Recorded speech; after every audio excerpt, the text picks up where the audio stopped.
le gendarme Jambert, pour ceux qui connaissent, veut poursuivre l'enquête un peu plus loin, et on le retrouve suicidé de 2 balles dans la tête, de 2 calibres différents, avec deux angles de tir. Or, il y a quand même un médecin légiste qui a signé des suicides.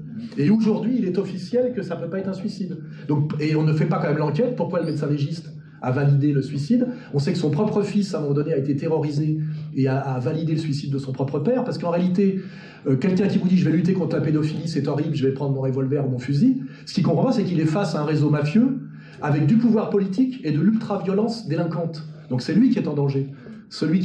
Même celui qui veut protéger ses propres gosses. On lui fait comprendre par des pressions qu'il va avoir des ennuis, que ça peut même aller très loin, etc. Et on a une soumission à la pédophilie, y compris de ses propres victimes. Hein. Nous avons cet avocat de gauche qui fait le malin en ce moment, Maître Dupond-Moretti. J'ai édité le bouquin sur les procès d'Outreau.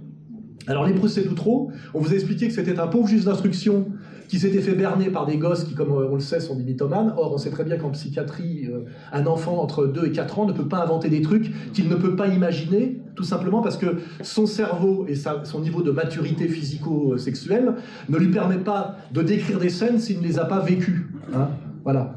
Je veux dire, un bébé de 2 ans ne peut pas te décrire un sexe en érection si à un moment donné on ne lui a pas mis sous le nez. Vous voyez ce que je veux dire, hein, c'est un peu ça. Or, ce Maître Dupond-Moretti, il y a eu un premier procès où le juge d'instruction, qui était un brave gars, vous verrez, tout ça est sur Internet, et ben il sort un réseau. Et ça sort dans les médias, pourquoi? Parce que c'est un réseau de pédophilie, de HLM un peu pauvre, avec c'est des chauffeurs de taxi, enfin c'est du bas de gamme. Et ça sort, ça s'appelle l'affaire d'Outreau. Et ça scandalise tout le monde. Et à un moment donné, s'inverse. Et d'abord médiatiquement, donc la complicité des journalistes. Hein. J'ai été journaliste pendant des années, je peux vous garantir la lâcheté de ces gens. Et d'un seul coup, on dit non, finalement, ce pauvre juge s'est fait bourrer le mou par des gosses qui affabulent, un peu mythomane en tant que quoi, et on a mis en prison injustement des braves gens. Alors il y avait un huissier de justice, etc., etc. Et puis il y avait la fameuse bonne femme qui vendait les gosses, là, hein, voilà.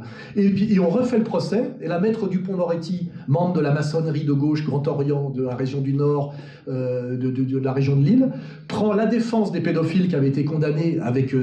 ils avaient même avoué, hein, et charge les gosses jusqu'à les terroriser en disant « bande de petits menteurs », etc., alors qu'on est des gosses dont il a été reconnu qu'ils avaient été violés, et le jugement est inversé, ils sont tous libérés et ils touchent des sommes astronomiques de l'État pour condamnation abusive, dont un d'ailleurs est retombé pour pédophilie depuis. Hein, voilà. Et Dupond-Moretti se vante dans son palmarès on l'appelle comment, son surnom c'est quoi? Acquittator. Se vante donc d'avoir fait acquitter des pédophiles qui étaient des pédophiles avérés, qui avaient même avoué, reconnu. Et on a aujourd'hui des gens qui ont touché de l'argent parce qu'ils ont été injustement condamnés, soi-disant pour pédophilie, et des gosses qui ont bien été violés, mais pas plus personne. Vous voyez ?